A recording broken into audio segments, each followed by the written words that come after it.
Moving on, I think every good conference should have a launch, shouldn't it? And so we have our own launch now, and I'd like to invite Sharon Ford from National Museums of Wales and Steve Huxton from Ageing Well in Wales to come and talk to us, please, about the launch of Wales's age-friendly culture network. Welcome to you both. Thank you.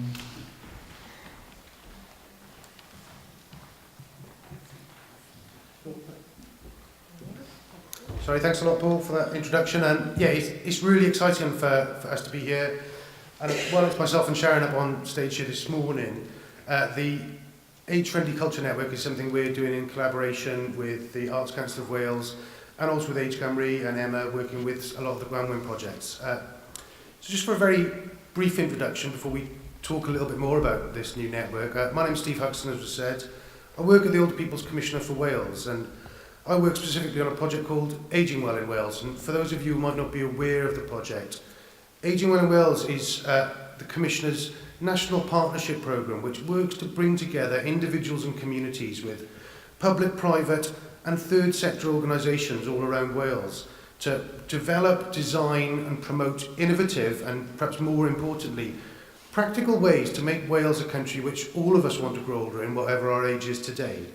And the Ageing Well in Wales network has been running now for about 3 years, and we've built up a network of over 1,300 people, covering over 500 different organisations from all around Wales. And my job, which is one of the best jobs I think I could possibly imagine, is to support those network members to make positive changes where they live and where they work, to do the things that they want to do, to help find them partners to work with, to help give them the right tools and support to be able to make these changes. And I think we've already heard this morning really eloquently from all the speakers that how much that engagement and involvement with arts and culture can be such a facet for overall well-being. And we're not really just talking about, you know, certain elements of people's lives, but it has knock-on effects to almost every aspect of people's lives. And within Ageing Well in Wales, we have 5 core aims of the project. The first and overarching aim is to make Wales a nation of age-friendly communities, where people of all ages have a voice and have the opportunity to participate. The second aim is to make Wales a nation of dementia-supportive communities. Our third aim is to reduce the number of falls, which is suffered by far too many older people throughout Wales. We also tackle loneliness and isolation, which is a real public health scourge, which is blighting the lives of way too many people, and not just old, often many young as well, throughout our towns, villages and cities around the country. And finally, we aim to improve employment and learning opportunities for older people.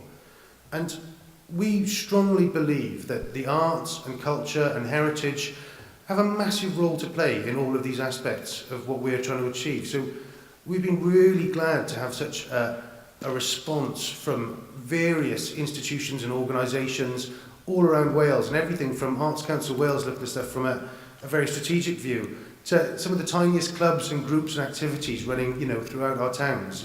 It's a pleasure to be working with them, and it's a pleasure to try and help find the solutions which we can encourage these to grow.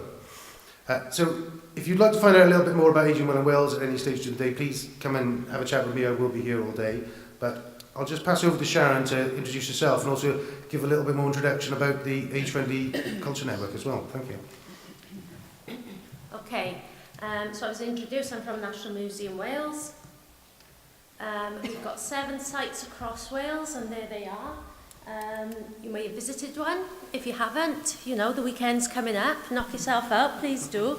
Or one of the other fantastic museums across Wales. We're very lucky in that respect. Well, why museums involved with this network? Well, the role of museums has changed very much in recent years, and museums now today are just as much about people as they are about collections. And, you know, museums have realised that there's a role to play, and a very good role they can play in improving the health and well-being of their audiences. And I don't know if a few years ago some research was done, you know, these 5 ways to well-being that were identified: connect, be active, take notice, keep learning and give. And if you think about it, museums are places where all of these things can happen, whether it's through their programmes, regular programmes, volunteering and so on. So who is the network for? Well, in National Museum Wales, you know, we had this realisation. We knew we wanted to develop our work, our practice, with and for older people. And so we started talking to other sectors, the health sector, to the care sector, to other organisations, to individuals, to kind of try and map what was out there and to develop our own work. And, you know, we found it was quite tricky at times, because sometimes you can go to the chief exec of an organisation, you know, the person responsible for drawing up the strategy, and get nowhere, you know.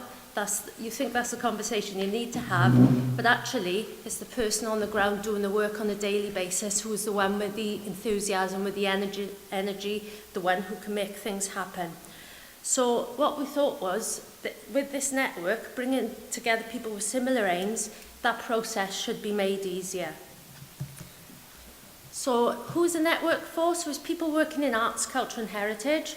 Anybody who's working closely with older people, you know, from in a day-to-day role or in a strategic role, as I said, and older people themselves and community groups. So it's just as much about, you know, involving older people and giving them a voice in developing work, in everybody's work. And these are the aims of the network: to learn from each other, so different sectors learning from each other, individuals learning from each other, sharing good practice, and to create a directory of age-friendly projects. So there's a central point, you know, where people can go and access information about what's going on across Wales in their area.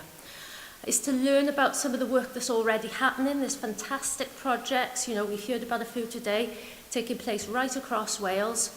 You know, let's learn about them, let's learn from them. To learn about the resources that museums, galleries and arts venues can provide, because sometimes they can be overlooked, I think, when people are developing projects, you know. Let's get out there, let's tell people what we've got and how people can use our resources. To make contacts, to make new partnerships, to work on projects together, to develop things from the seed of an idea that you might have but you're not sure where to start. This network will help you. It will tell you other people with similar goals, like-minded people that are out there. And hopefully some good partnership projects will come from the network. Steve, do you want to say anything else? Yeah. I mean, to support the network, which we really hope that all of you today will get involved in, we're about to run a series of events all over Wales, some small scale and some large scale, where we're going to start to bring people together to talk about these topics so we can learn from each other. And certainly within my job, I'm privileged enough to go and see some of the most amazing schemes on a daily basis, things which are really transforming people's lives. And often they're not the big funded strategic projects. Often it's really simple initiatives and, you know, little changes which make a massive difference to people's lives. But while there's great stuff going on throughout our communities, I think we have to put our hands up and say within Wales we are absolutely terrible at letting people know what we do and what works and encouraging others to share this. So we will be bringing people together. We'd love to invite you to take part in this, to really work together, and let's actually for once celebrate what we do well and pinch the ideas from other people who are doing amazing stuff as well around Wales. So myself and Sharon will be here for the day, so please come and have a chat with us. We would love to have you involved over the coming years. Thank you very much.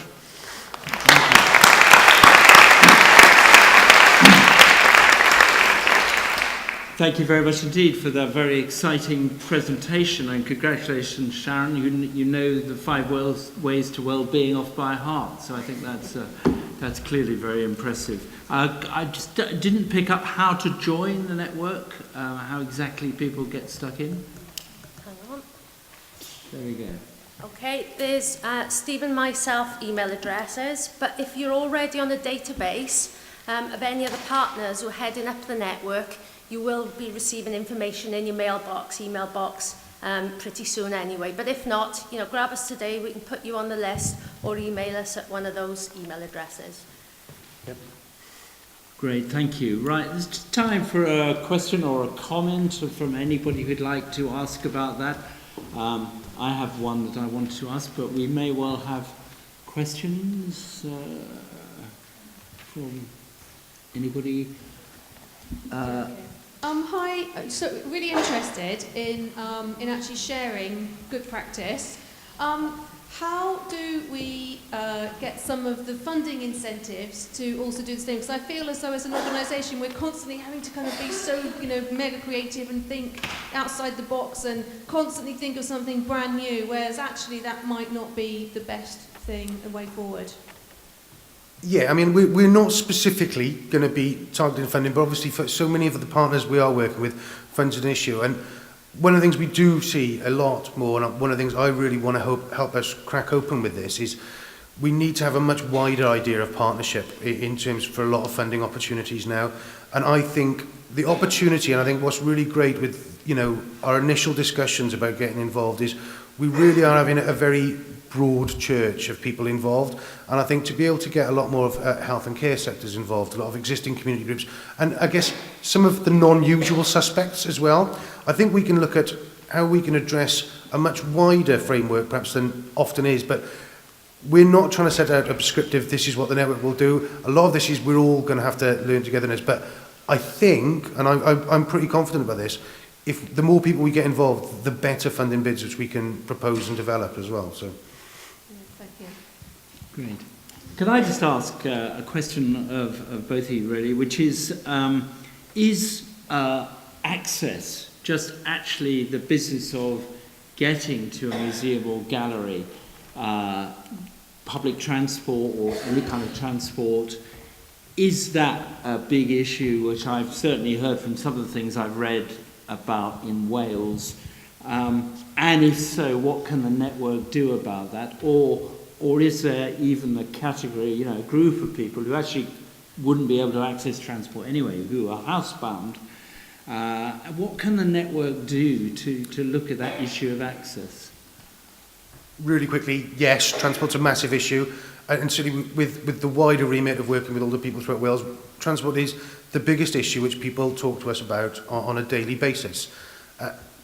There are challenges, and there's no doubt there's challenges, and I think partly it's finding the schemes which aren't based in perhaps traditional centres, partly it's being able to take out projects and activities to people wherever they are, and often that can be in quite simple ways. Often it's providing the resources and the ideas to people who are working with people where there might be access issues. But also, I think that concerted voice that we've got together, and by having a real strong background of partners to start with, we can help to raise this agenda. And I think because transport's a constant, ongoing issue for older people and for many other people with access problems around Wales, we need to make sure that we have a strong voice to explain how this is affecting both access to arts and culture as well. So, yeah, I wish I did have an answer for this, but no, it's something which we will be addressing. Sharon, do you want to add to it? For us as an organisation, we're looking at ways of getting things out there, because obviously for some people, even with the best transport in the world, they can't physically get to a museum or a heritage location and can't physically access it. So we're looking at upskilling people out in communities to deliver, arts activities or heritage activities, reminiscence activities, that kind of thing. So we're looking at ways of doing that and training people out in communities so that it's sustainable, it can be done. Great. And opportunities for digital technology. I've sort of been reading about Armchair app, where you could go to a museum without leaving your armchair. Is that something that the network might be developing? I guess this is one of the exciting things, is that there are so many projects out there, and involving those and learning and sharing them is good. But I suppose we really are taking the principles of the age-friendly concept very seriously. And we want to take an asset-based approach, which is about the lived experience of older people and really embracing and sharing that. So a lot of it is being able to empower people to be involved in the activities they want to be involved. We don't really want to have a focus on service delivery. We're looking at how can we engage and excite and get people doing what they want to do within their own homes. Fantastic. Great. Thank you very much indeed. Well, congratulations on the launch.